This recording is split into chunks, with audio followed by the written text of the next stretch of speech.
Oofnuus vanaand, die vryheidsvegter, vakbondteenwoordiger en parlementslid Gertrude Shope. Goeienaand en welkom by die nuus in Afrikaans. President Cyril Ramaphosa het die ontslape struggle-veteraan Gertrude Shope geloof vir haar rol in die opheffing van vroue in Suid-Afrika. Shope het bydraes gelewer as 'n opvoeder, vryheidsvegter, vakbondteenwoordiger en parlementslid. Sy is tydens 'n kategorie 1 amptelike begrafnis te ruste gelê in die Wespark begrafplaas in Johannesburg. Shope is verlede week dood in die ouderdom van 99. Sy was 'n onderwyser voordat sy in 1954 by die ANC aangesluit het. Daarna het sy bedank uit protes teen die apartheidsonderwysstelsel en het haar toegespits op aktivisme. Shope was net meer as 7 dekades lank 'n ANC-lid en het tot haar dood lojaliteit bepleit vir die party. Sy het gedien as die president van die ANC Vroue-liga en het 'n sleutelrol gespeel as kampvegter vir die regte van Afrika vroue. She taught us that liberation without the liberation of women means our revolution is unfinished. She also taught us that democracy without the voice of women is a fragile and partial democracy. She's part of a very important generation. This is a generation that led us to liberation, and the generation that's led us as we've tried to build a new South Africa. Ramaphosa het die hoop uitgespreek dat die rol gespeel deur Shope in die land oorgeneem kan word deur jonger generasies en behoue kan bly vir Suid-Afrika. Een van die persone wat gesoek is in verband met die moord op die 30-jarige student Olorato Mongale is van alle blame onthef.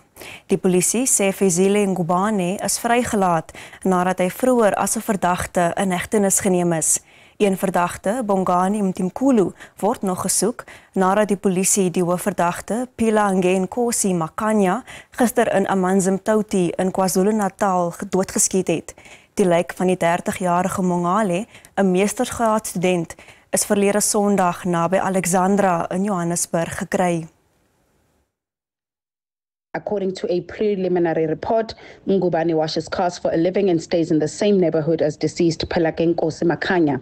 Makanya allegedly identified Ngubane as a soft target and took his ID smart card and used it to rig SIM cards that Makanya would use to commit his long list of kidnapping and robbery crimes targeted at young women.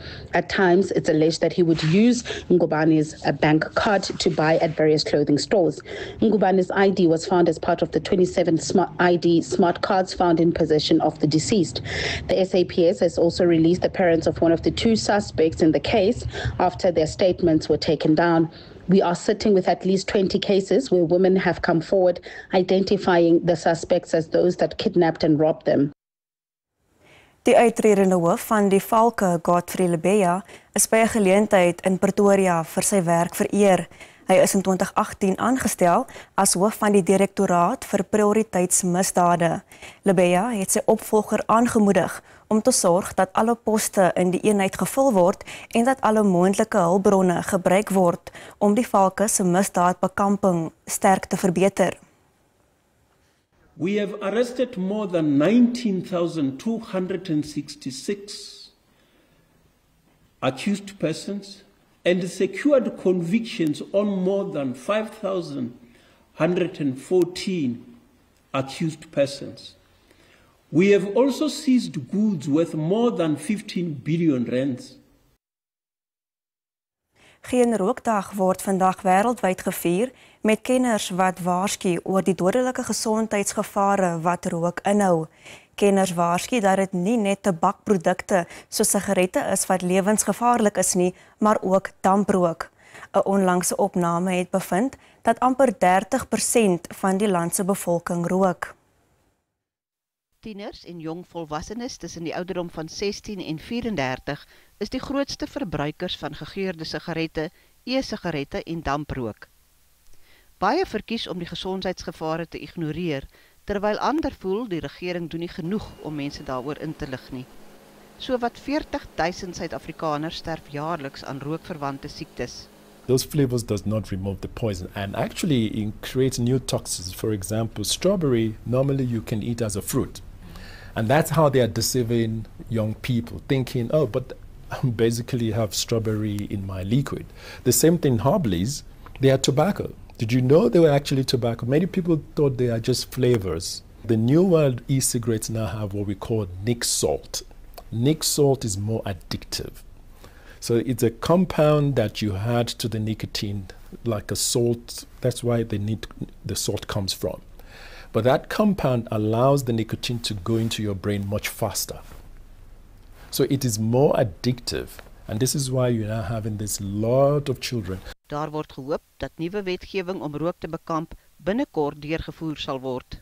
Die wysigingswet op tabakprodukte en elektroniese leweringstoestelle sal sigaret en damprook in alle openbare plekke verbied en die advertensie en verpakking van tabakprodukte streng reguleer.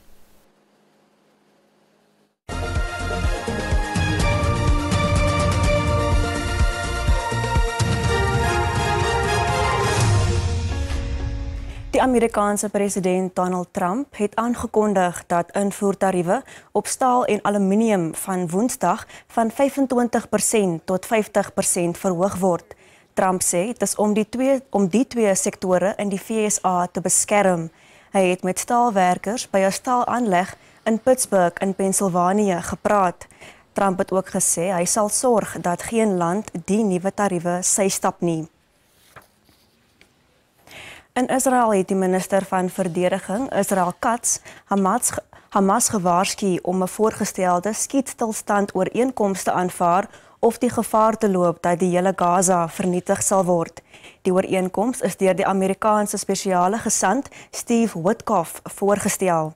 Dit sluit in die vrylating van 10 lewende Israeliese gijslaers en 18 liggame in 2 fases. Dit is in ruil vir 'n 60 dae skietstilstand in Gaza om noodlenigingshulp in die gebied toe te laat en die vrylating van 1236 Palestynë. Die dag se sportnuus volg net hierna.